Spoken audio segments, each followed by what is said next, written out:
So just before vacation.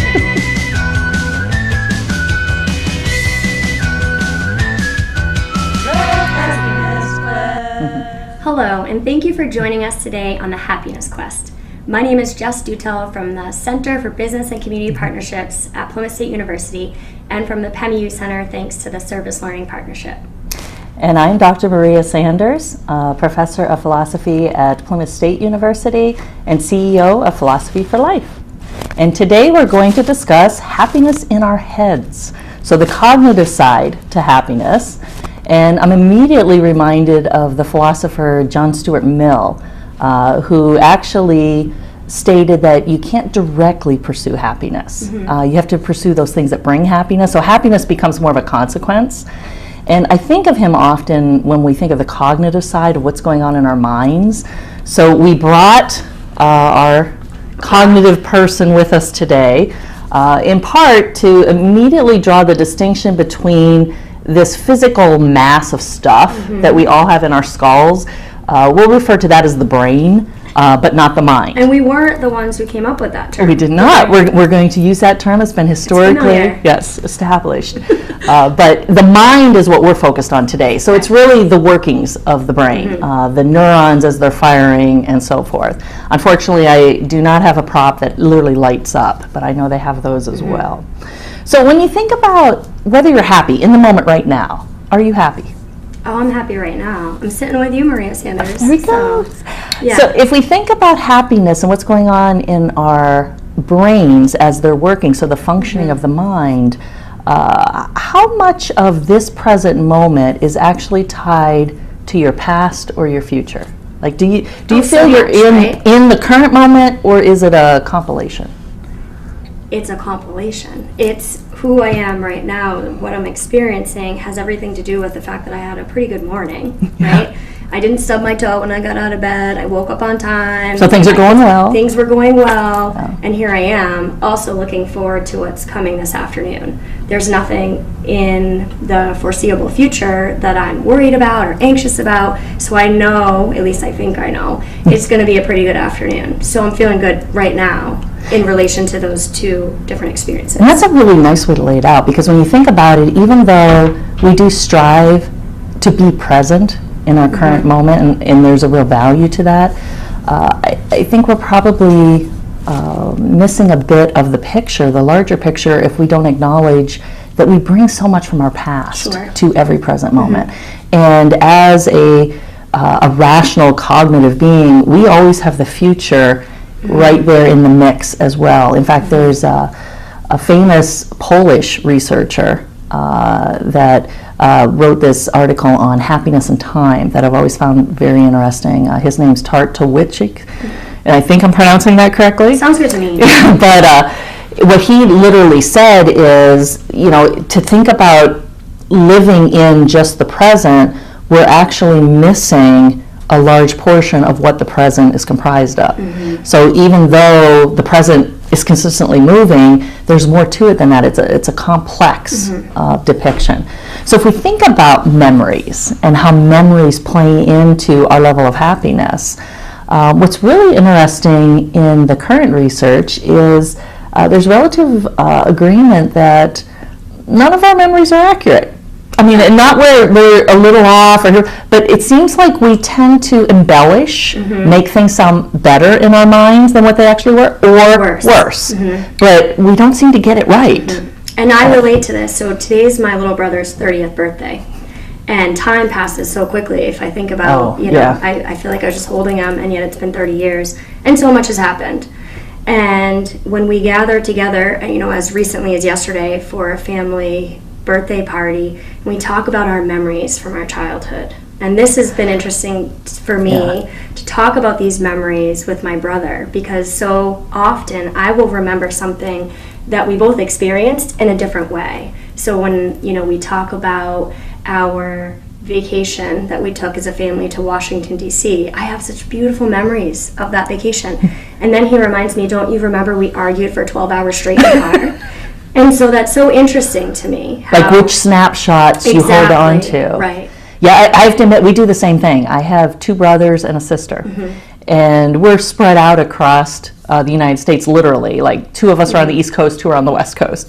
And it's always an interesting occasion when we all get together and start reminiscing. Yeah. Because now you have 4 memories playing into, and again, I would assume none of us have it accurate, but very different memories of the same experiences we went through as children. So and yeah, so it is fascinating. We create our memories in our minds.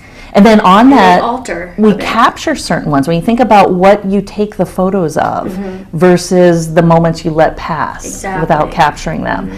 Well, now fast forward 10 years or to our children. I always think this is kind of interesting too, that the memories that really are false memories that either we have ourselves or that we project onto our kids because they're looking at photographs. Right. And they look at it so often they feel like they were there. It becomes a memory, right? That's like when we show my 5-year-old pictures of our experience at Disney when she was 2, I wonder how much is she really remembering when she says, "Oh yeah, Mommy," and then we went to see whatever character, or how much is really from looking at those pictures. The narrative she's been told. Stories that we tell her, yeah. Right. So it's funny, I wasn't sure if our conversation was going to lead here, but I did bring a couple props. So this is a shameless parenting moment in terms of capturing, right? I am the parent who takes, like my mother, ridiculous amounts of pictures because I'm trying so hard to capture those moments and those memories and not to forget. I also bring art that my children have created. I hang it on the wall in frames. So I feel like this is one of those bragging moments for parents. But all of these things that to me bring up these memories, right? But really about not just what the memory is, but how it makes me feel, that emotional reaction. Right. And so when I'm having a low day, which today is not one of those, things like this, pictures from the family vacation, talking about those experiences really put me in a new frame of mind. Well, and it's interesting that you bring that up, that the psychologists have been looking at what they call working memory. Yeah. And in working memory, it really plays off of the elasticity or the plasticity of the mind. So it's not just simply looking backwards and capturing a snapshot and getting hung up there, but being able to pull your memories from the past into your present moments and moving into the future simultaneously. Right.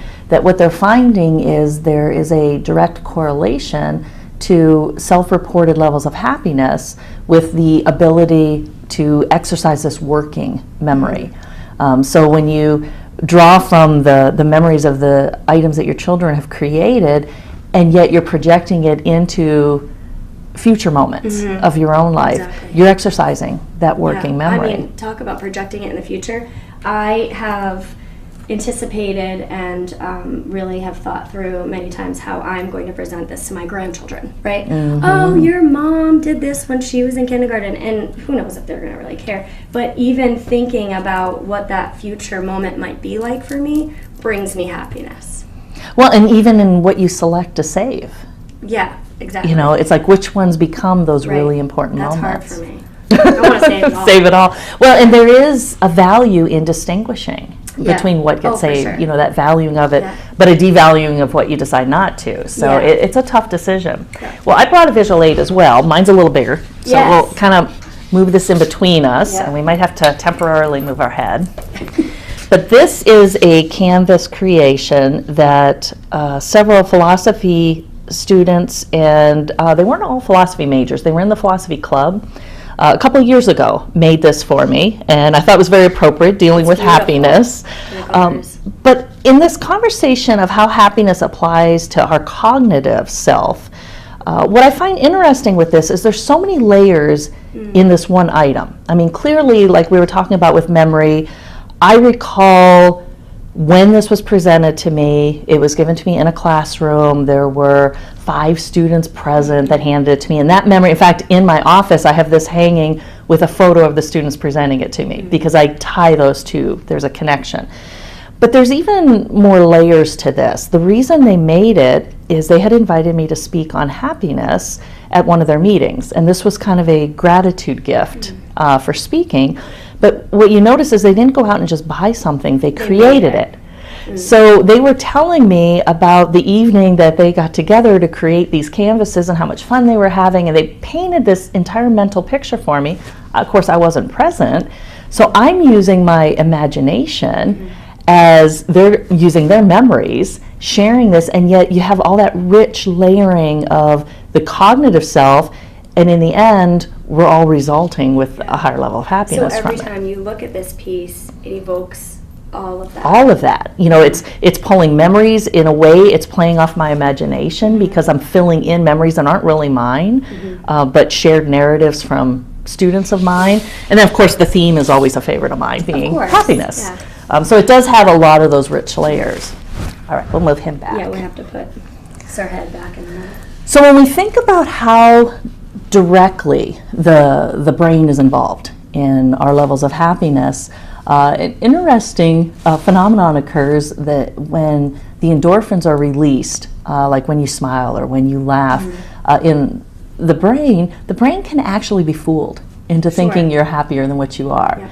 And I often recommend this even to my own children, that if you do have those days that you wake up on the wrong side of the bed, you know, or you stub your toe as you're getting out of bed, you can actually force kind of the fake it till you make it philosophy. You can kind of force your brain or your mind to think that it's in a little happier state than what it is by forcing yourself to smile. You won't immediately be elated. It's not that drastic of an impact, but over time it does start to alleviate the more depressive feelings. And that relates to the research that Amy Cuddy did on how your body language can impact your mood and how you feel, either confident or not, in different social circumstances. So, well, and because of the direct correlation that it has with self-confidence and self-assurance, we're finding some other byproducts is individuals who smile more often and have this working memory of being able to take their memories but continue to move forward and not get hung up on the past. They tend to be more successful in their jobs. They tend to be, in a general, more successful in life, meaning they're able to achieve the goals that they set for themselves, is what we mean by success there. So it's no small matter being able to, in a way, bounce back. It's the resiliency thing again. So fake it till you make it is an actual It's actually supported by research. And it's supported by research. Yes, that and it's such an easy thing. It costs us nothing. And how healing also laughter is, right? So I've heard you share the story of putting on a comic show on the way to school. Yes. And just, even if you're having a low day, watching a program that you think is funny, listening to your favorite comedian, that can really shift everything in your mind in terms of your mood. Yes, very, very true. Yeah. Because again, there is research directly tied to it. We tend to live longer if we laugh. You know, it has a direct impact on our physical health. It's not just simply our mental health. So the whole laugh out loud is its own medicine. And I grew up in a household where we laughed all the time. We did a lot of laughing too. My parents were concerned, you either laugh or cry at life, and wouldn't it be even more fun to laugh, you know? And absolutely, you have to cry sometimes and really feel that emotion. But at some point, they always reminded me, someday you may laugh at this, you know, and keep that in mind. And when you can laugh, then laugh, because it's so healing. So I make sure I have a deep belly laugh at least once a day. It's important. It is important. Yeah. It really is. You know, and also when we think about memory, the accuracy of memories. We mentioned that we tend to embellish them, or we tend to downplay our memories, that they're never 100% accurate. You know, when you were talking about the laughing out loud and such, it reminded me of an exercise that for years I used to conduct in my philosophy classes in Texas. And it was a simple exercise where I would stage a theft in the classroom. Okay, I would bring in this really obnoxiously large purse, and I don't carry a purse. Anybody who knows me, I mean, it's everything I can do to remember to carry my phone around, let alone a big purse. But I would set the stage for a couple weeks at the beginning of class. I would always walk in with this obnoxiously large purse. So they would notice. And I would usually find something that has bright colors and maybe some flowers hanging on it. I mean, really my style. And yes, make a big deal. Sometimes I would maybe like half spill it out. So I wanted the students paying attention to this purse, so that around 2 weeks into the class, we could stage a theft, working with one of my colleagues, and this was at Lone Star College. He would come in about 5 minutes into the class period and just steal the purse. I would have it sitting on the side near where the door was, but far enough in where he'd have to take 4 or 5 steps into the room so that the students could see him. I always had some lecture I was giving that had the students' attention drawn towards the door, but behind me. And so they could see what was happening, but they would assume I didn't see it. And it was really interesting, even from a mental standpoint, the reactions that followed from that. In several classes, they never told me the purse was taken, which surprised me. And I'd even ask them, because I would have to like casually look. No one said, hello. Yeah, I'm 10, 15 minutes in. I'm like, I know the purse is gone. Yeah. And when I asked them, do you know what That's they said? interesting. Why do you think they wouldn't tell me?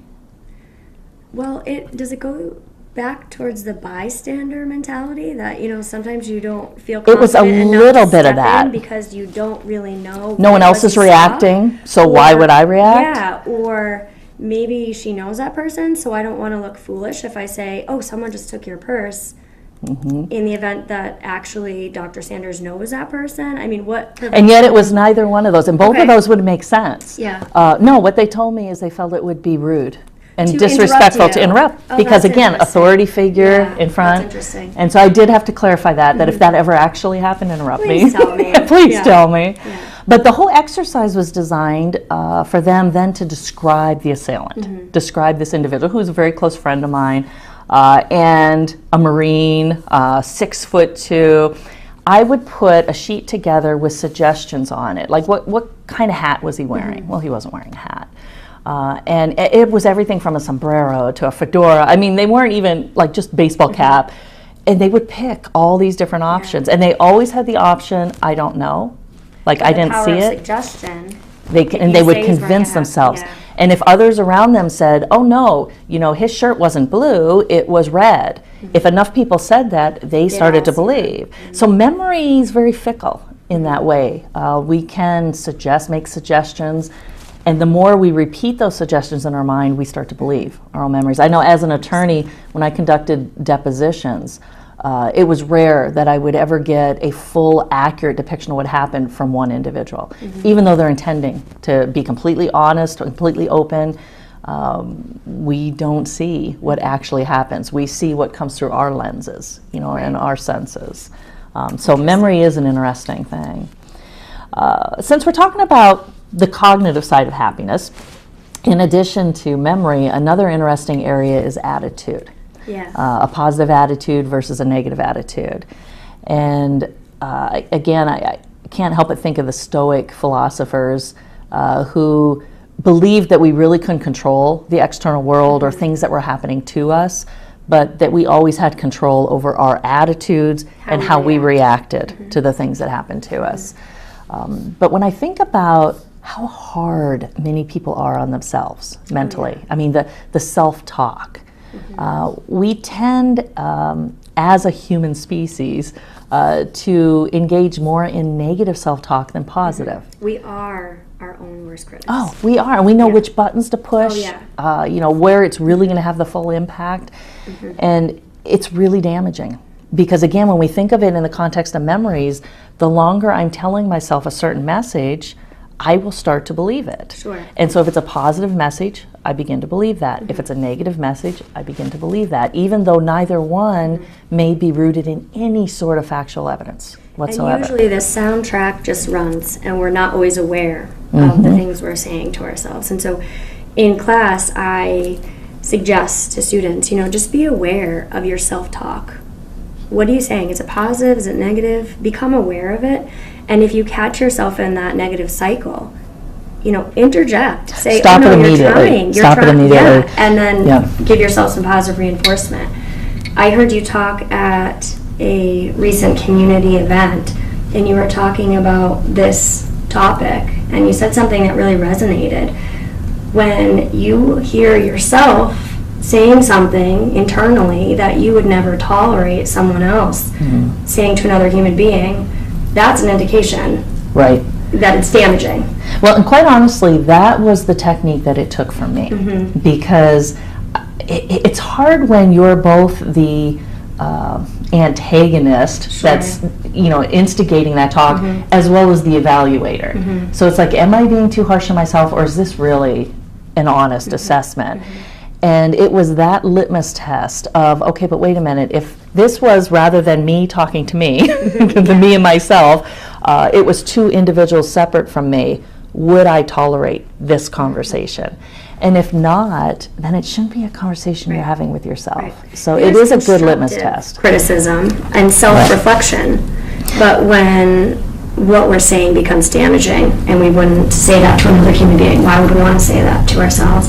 And as much as I talk about this with students, with youth I work with throughout the community, it's something that I have to really practice every day. Right? It's not something that all of a sudden, okay, I'm not going to engage in negative self-talk. No, it's something that you have to remain aware of, and it's a practice behavior. Yeah. That it's similar. We're talking about the internal self-talk, but think of it when it is external as well. Sure. Complaining. Yeah. I can be sharing my negative self-talk. Now, quite honestly, I've never been prone to complain. I more likely will internalize it than share it externally. But I'll share a comical story that actually was very impactful for the student in the long run. But I teach a happiness seminar on campus here at Plymouth State University about once a year. And the last time I offered the course, each time there's an assignment in there that is called the 2-week challenge. That for 2 weeks they can take on something new in their daily routine or give something up. So sometimes they may decide, okay, I'm going to visit someone at Spear Hospital once a day. They're going to take on something new. Or I'm going to give up Facebook for a week. Or I'm going to give up all the extras on my smartphone. I'm going to use it just as a phone, but I'm not going to have all the apps and so forth. And there have been some interesting results from the 2-week challenge. But there was one student, the last offering of the course, that she said, I'm going to stop complaining for 2 weeks. She said, I complain all the time. And I have an initial one-on-one meeting with them when they're working through what the thing is that they're going to tackle, because then they have to keep a journal, and it's a pretty involved assignment. And I told her, I said, if this is a habit, complaining, to simply set our mind to it and say, we're just going to stop complaining, is probably not going to work. That before you know it, the complaints are going to kind of escape, and then you're going to be like, I blew my assignment already. I said, why don't you replace the complaints that you can't stop, the ones that you stop them. But if you can't stop them, replace them with positive affirmations. Turn it into something positive. And that's where the comical side came, because the first day she did this, and she said, I was having so much fun with it. She goes, I decided to start recording myself. So she would take her iPhone, and as she was walking across campus, like the one day we had just received a fresh delivery of snow, which is all too common here. Oh, we're expecting more snow tomorrow. I just heard that. Yes, I just heard that. But she had these brand new shoes on that she had just bought, and she didn't have boots on, and it wasn't totally unexpected, but sort of unexpected, the snowstorm. So she's walking across campus, and in the video, she shows me all these videos afterwards. You see her starting to complain. She's like, and it's snowing, and you can literally see the change in the look of her. She goes, but it's so great that I can afford to have shoes that are wonderful shoes. And she's like searching for these positive things. But about 2 weeks into it, it started to flow a little more. And she said that she felt a difference. I noticed a difference even in class, in the attitude and such, that 2 weeks of this was just long enough to start to shift. She hasn't fully established a new habit, but there is a shift in the awareness of the talk that's being put out there. Transformed the way that she was seeing the world, really, too. And the other students in the class literally brought it up too. They're like, well, we noticed you've been much happier. The behaviors seem more positive. So that's a challenge I would put out there to anyone who wants to try to mix it up in their daily routine. Just pick one thing, and I wouldn't do more than one thing, but pick one thing and stick with it for like 2 weeks. 2 weeks is long enough where it can start to make a difference, but not so long that it feels unmanageable. Right. And if you can, keep a daily journal, because it's really interesting to go back and see how you were feeling in the moment. on each of those see days. The progress, too. Exactly. Yeah. What a So- fun story. Yeah, it's a lot of fun. And then when we think about the negative talk, without turning it to the positive, I can't help but think about stress and anxiety as well, because that's another huge area that ends up impeding our levels of happiness. And that's in our minds. It's in our minds. Anticipating what the future is going to bring, worrying about Ruminating on it too mistakes. much before it even happens. Overthinking these A lot of the things. what ifs that'll never occur. Yeah, exactly. We play it over and over in our minds. But what's really interesting in the research is it's actually not advisable from the level of happiness to remove all stress. What they recommend is to find your balance point. We've talked about balance in here before. Stress can be good in terms of your It keeps us on our game. Absolutely. Yeah. And it keeps us alert depending on the situation. So the real recommended advice is to stay busy, but not so busy that we start to feel negative and the anxiety starts to take over. And my litmus test for myself is, what can I control? Am I worrying about something that I really don't have any control over? And if so, then I'm wasting a whole bunch of mental energy worrying about it. Right? That's a good rule of thumb. And the other thing, act. And even if it is something that you could control, is it something you have control over now? Exactly. Because if it's going to happen either way, again, it's probably a waste of our time to spend too much time worrying about it. And in terms of anxiety, I mean, for me, what has been really beneficial is mindful living, is meditating first thing in the morning, getting my bearings straight, and really putting out some intentions. And this is an area that's getting a lot of attention here of late, because what they're realizing is that there's a direct link between resiliency and mindful practices. A lot of it's still pretty new, but it's an extension of the research on the plasticity of the mind, the growth mentality.